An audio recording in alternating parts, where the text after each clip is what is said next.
Assalamualaikum. Assalamualaikum. Waalaikumsalam.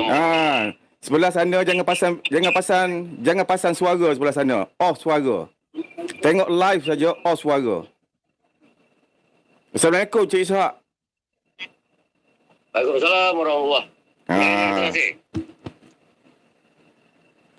Okey. Cik Ishak mungkin nak menyampaikan pesanan kepada Ghazali. Apa yang sebagai seorang abang yang sulung selepas peninggalan abang yang sebelum ini, kita kira encik lebih maknanya lebih yang kira yang lebih tua lah. Ya. Okey, boleh sampaikan pesanan kepada Jali? Baik. Assalamualaikum terlebih dahulu lah. Ida, ni apa masalah engkau ni? Apa masalah engkau ni? Banyak sangat hal yang kau buat ni.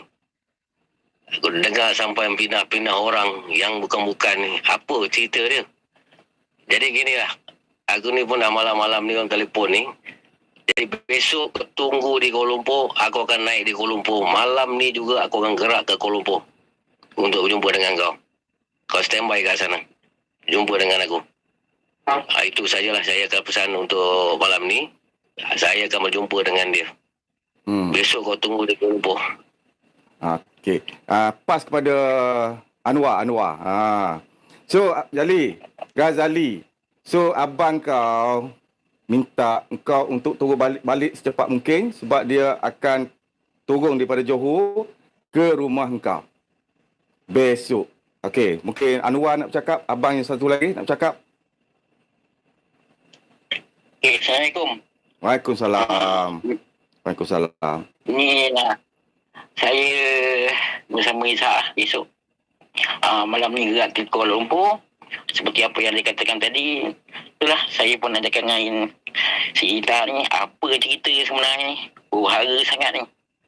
So insyaAllah saya dengan